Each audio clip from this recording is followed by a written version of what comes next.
Bonjour à tous, c'est Paul Mathieu et bienvenue sur la chaîne du Doc. Dans cette vidéo, je vais faire une petite FAQ pour répondre aux très nombreuses questions que j'ai eues après avoir partagé hier soir une story où je venais de prendre en charge un jeune homme de 20 ans qui a fait un arrêt cardiaque réfractaire à la salle de sport, c'est-à-dire concrètement qu'il s'est écroulé, mort juste après une séance en salle de sport un petit peu intensive. Vous avez été nombreux à me poser des questions sur la prise en charge, sur les causes possibles et sur ce qu'on peut faire en termes de traitement et de dépistage. Et je me suis dit que c'était l'occasion de répondre aux questions les plus fréquentes. C'est parti pour la vidéo générique.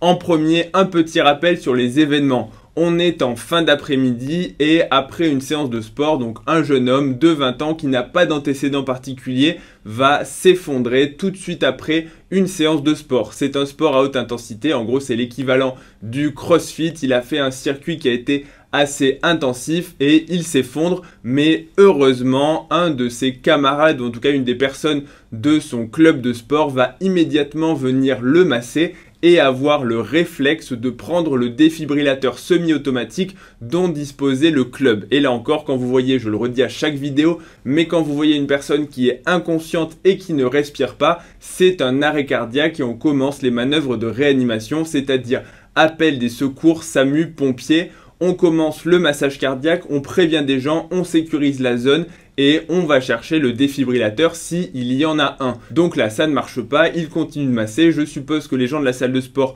se relaient. Les pompiers arrivent rapidement au bout de 8 minutes, prennent le relais du massage cardiaque. Le SAMU arrive également, on continue en gros la réanimation avec cette fois-ci des médicaments, de l'adrénaline puisque le cœur n'est toujours pas reparti. Bref, 1 heure se passe et il n'y a toujours rien. C'est pour ça qu'entre-temps, j'avais été appelé, moi et l'équipe d'astreinte, pour poser une circulation extracorporelle. Et là encore, c'est l'occasion de définir ce qu'est une ECMO, extracorporeal membrane oxygenation. En gros, c'est un cœur artificiel temporaire que l'on va pouvoir insérer à l'intérieur du patient pour assurer un débit cardiaque à la place du cœur qui ne marche pas, mais aussi une oxygénation. Donc ça, c'est très important. Une ECMO, en gros, comment est-ce que ça se pose? Il faut d'abord que le patient arrive en salle de l'équivalent d'un bloc opératoire. Alors parfois, il y a des vidéos où on peut voir que ça peut se poser dans la rue. C'est possible, mais dans tous les cas, il faut qu'une équipe soit déplacée. Donc que le patient vienne ou que l'équipe soit mobilisée, globalement c'est à peu près similaire, donc autant quand on peut le faire sur place dans des conditions d'asepsie avec tout le matériel disponible. Bref, donc comment est-ce qu'on fait? Très schématiquement, il faut placer 2 tuyaux qui sont assez gros, hein, de la taille à peu près du doigt, ça fait à peu près 1 cm de diamètre, un dans l'artère et un dans la veine. En gros, il y a une canule qui va venir prendre le sang du patient, le passer dans une pompe et ensuite le sang est réinjecté, oxygéné et avec un débit. Donc ça permet vraiment d'assurer un débit cardiaque et une oxygénation des différents organes pendant que le cœur ne marche plus et que l'arrêt cardiaque est en train de se poursuivre. Pourquoi est-ce qu'on parle dans ce cas-là d'arrêt cardiaque réfractaire? En gros, quand une personne fait un arrêt cardiaque, que le cœur s'arrête de battre, il est mort et on démarre la réanimation, sauf que parfois on peut arriver à faire repartir le cœur, c'est-à-dire que le cœur va se remettre à battre et à se contracter spontanément sans l'aide donc d'un massage cardiaque, d'une planche à masser ou de quelque chose d'autre. Sauf que parfois, eh bien, le cœur ne va pas repartir, c'est-à-dire soit qu'il n'y aura aucun tracé électrique, ce sera le rythme plat, ce qu'on appelle une asystolie, soit le cœur va avoir une activité électrique, mais va sans arrêt récidiver des troubles du rythme importants et au final, il n'y aura pas d'activité contractile. Donc au final, le cœur n'assure plus son rôle de pompe. Et on parle de réfractaire en général quand au bout d'une demi-heure de réanimation, on n'a pas réussi à faire repartir le cœur ou qu'il est reparti très transitoirement, 30 secondes, 1 minute, 2 minutes, mais qu'ensuite il s'est réarrêté et donc que l'on passe sur une catégorie encore plus grave d'arrêt cardiaque. Un arrêt cardiaque, c'est toujours grave, c'est déjà une mortalité effroyable, hein, de l'ordre de 90% en extra-hospitalier pour les patients qui vont s'arrêter dans la rue, chez eux, à domicile, en salle de sport ou autre. À l'hôpital, c'est un peu mieux, mais pas non plus énormément mieux parce qu'en fait, c'est la cause qui est grave et le fait que quand une personne meurt, fait un arrêt cardiaque, c'est toujours qu'il y a un problème sous-jacent et en général qu'il y a des choses à régler. Donc arrêt cardiaque réfractaire, c'est encore plus grave et on a depuis à peu près une dizaine d'années la technique donc de l'ECMO pour permettre de faire une tentative pour en gros suppléer le cœur. Et pourquoi est-ce qu'on ne peut pas simplement masser le temps que ça reparte? Eh bien parce que le fait de mettre des canules à une pompe externe, une circulation extracorporelle, c'est beaucoup plus efficace que d'avoir une personne, en général un pompier musclé, balèze, qui va masser en continu, ou encore une planche à masser. Et dites-vous bien qu'une planche à masser qui vient vraiment écrabouiller le thorax, au bout d'un moment, vous pouvez avoir des complications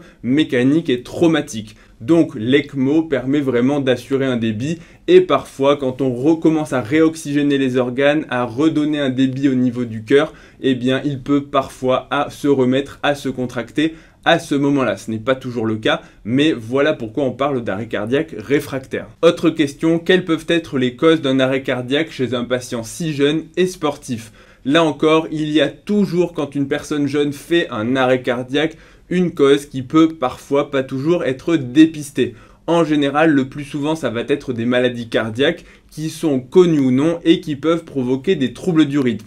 Et pour citer les maladies les plus fréquentes, on va avoir, encore une fois, je vais dire chez les jeunes, parce que chez les personnes plus âgées, à partir de 35-40 ans, ça va commencer à changer, mais on va dire que chez des personnes d'à peu près 20-25 ans ou plus jeunes, ce sont en général des causes congénitales. On va citer principalement les cardiopathies hypertrophiques, c'est-à-dire quand le cœur est trop gros, trop musclé, et il peut donc s'arrêter quand on fait du sport. Ou alors, on peut également avoir des maladies cardiaques rythmiques, c'est-à-dire que le cœur a une morphologie plus ou moins normale, mais c'est l'électricité à l'intérieur qui déconne un petit peu pour parler de façon vulgaire, vous m'excuserez, mais en gros l'électricité n'est pas normale et il va y avoir des foyers d'arythmie, de troubles du rythme qui vont venir perturber l'électricité et conduire à la fameuse fibrillation ventriculaire, c'est-à-dire ce qu'on voit dans les films, quand le tracé s'emballe et que les médecins s'agitent, vite, vite, vite, il faut le défibriller, il faut le choquer. Donc principalement cardiopathie hypertrophique, cardiopathie rythmique et on a aussi parfois d'autres maladies qui vont être un peu plus rares, notamment des anomalies de naissance des artères du cœur qui vont avoir des trajets un petit peu bizarres et si les trajets passent dans des structures qui les compriment, ça peut être comprimé à l'effort. Et enfin, et c'est une autre question, est-ce qu'il y a un usage de produits dopants ou autres? Pour le coup, là, il n'y avait pas de produits dopants, pas de stéroïdes anabolisants, pas d'autres choses pour augmenter la performance, même si bien évidemment ce sont des facteurs de risque, puisqu'on va soulever plus lourd parce que ça peut provoquer des maladies cardiaques. Là, la seule chose qu'on a pu retrouver, mais encore une fois, ça n'est pas une association qui est forte, c'est qu'ils consommaient beaucoup de boissons énergisantes. Je ne citerai pas de marque, mais on va dire que c'est une marque qui peut vous donner des ailes. Je ne sais pas si vous aurez compris laquelle, mais bon, on était sur une consommation qui était certes importante, 3-4 boissons par jour, c'est beaucoup, mais on ne peut pas non plus dire que c'est ça qui provoque un arrêt cardiaque. Maintenant, et je vais la coupler avec l'autre question, y a-t-il un lien avec le sport? Oui, dans le sens où dès que vous allez ajouter des facteurs de stress pour le cœur, c'est-à-dire que vous allez mettre le cœur sous tension avec soit des excitants légaux dont le principal va être de la caféine qu'on retrouve soit dans le coca, soit dans les boissons de l'entraînement, en gros tout ce qui va être booster ou autre, soit simplement dans le café, donc toutes les boissons qui contiennent de la caféine, c'est un stimulant, un excitant, ça peut augmenter la contraction et la fréquence des arythmies. De la même façon, quand vous faites du sport intensif, il va y avoir plusieurs choses qui vont stresser le cœur. Tout d'abord, les hormones du stress, c'est normal, c'est l'adrénaline pendant l'effort, c'est ce qui fait que le cœur va se contracter plus fort et plus vite et avec une probabilité de faire des troubles du rythme plus importante. Il va également y avoir un petit peu de déshydratation, ce qui peut majorer les anomalies mécaniques. Si le cœur n'est pas bien rempli, notamment s'il est un petit peu musclé, et bien ce qu'il va se passer, c'est que la cavité à l'intérieur, en gros c'est un muscle et un réservoir à l'intérieur, si le réservoir n'est pas bien rempli, bien hydraté, ça peut augmenter la friction à l'intérieur et provoquer, là encore, chez des personnes prédisposées, des arrêts cardiaques. Et enfin, bien sûr que si vous prenez des stimulants, des amphétamines, n'importe quoi, un rail de cocaïne avant l'entraînement, vous rigolez mais j'ai déjà vu ça, et bien forcément vous augmentez le risque de façon extrêmement importante. Autre question qui est beaucoup revenue, est-ce que à 20 ans les arrêts cardiaques sont plus fréquents qu'on ne le pense ou est-ce que ça reste rare?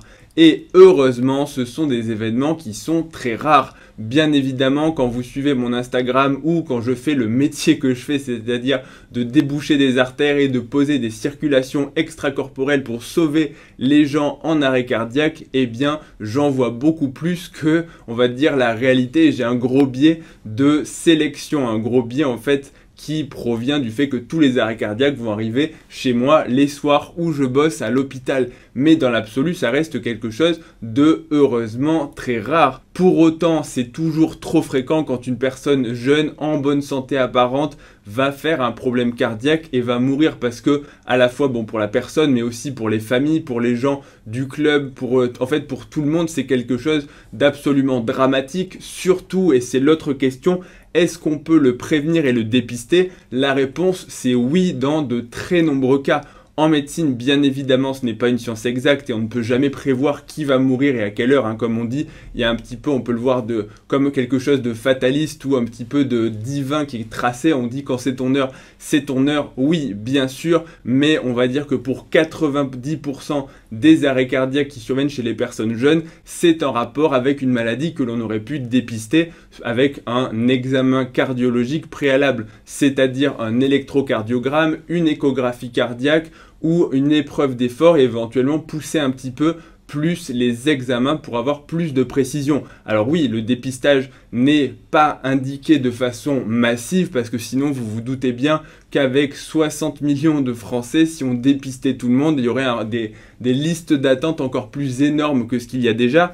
Donc le dépistage, s'il n'y a aucun symptôme à l'effort, n'est pas indiqué. Mais en gros, il faut y penser et il faut le faire à l'échelon individuel. Si vous avez déjà eu des symptômes à l'effort, notamment un essoufflement anormal, des palpitations, le cœur qui s'emballe de façon inappropriée, un malaise, une perte de connaissance, des douleurs dans la poitrine. À titre donc personnel, si vous avez un symptôme à l'effort, il faut consulter pour avoir un bilan. Si dans votre famille, et ça c'est très important, il y a des antécédents de maladies cardiaques, de mort subite chez les cousins, les frères et sœurs, les parents, des gens qui sont morts dans des circonstances soit à l'effort, soit un petit peu étranges, non élucidées, il faut avoir un bilan cardiaque parce qu'il y a des maladies familiales et héréditaires. Ou si vous avez une pratique que je qualifierais de à risque, c'est-à-dire consommation de stimulants non autorisés, la caféine, je ne la compte pas là-dedans bien évidemment, mais dès qu'on est sur des amphétamines ou des choses un petit peu plus fortes, ça compte. Si vous prenez des produits anabolisants ou des boosters de la performance, encore une fois considérés comme des produits dopants, si vous prenez un petit peu de whey, ne vous inquiétez pas, ça ne compte pas. Bref, si votre risque individuel est plus important. Et c'est pour ça que chez tous les sportifs professionnels, eh bien, les bilans cardiologiques sont réguliers. À la fois parce que le niveau d'entraînement est très important et parce que plus vous poussez un athlète à s'entraîner beaucoup et à faire de la performance, et plus son cœur va être stimulé et mis à rude épreuve. Et enfin, un petit mot de conclusion sur le pronostic. Est-ce qu'il a été ramené ou pas? La réponse, c'est je ne sais pas. Tout simplement parce que une fois que la personne arrive, on déclenche la circulation extracorporelle, donc on la pose, on la branche, ça prend une quinzaine de minutes, on fait tourner la machine et ensuite, qu'est-ce qui se passe? Le cœur est toujours en arrêt cardiaque, c'est-à-dire que si l'arrêt cardiaque, comme je vous l'ai dit, est réfractaire, le cœur n'est pas reparti. Parfois, il peut repartir quand la pompe, l'ECMO, se met à tourner. On peut parfois récupérer un rythme, auquel cas on le prend en charge comme un arrêt cardiaque normal. Et ensuite, eh bien, il va falloir laisser un petit peu de temps pour évaluer les dégâts, l'origine et surtout la récupération du cœur.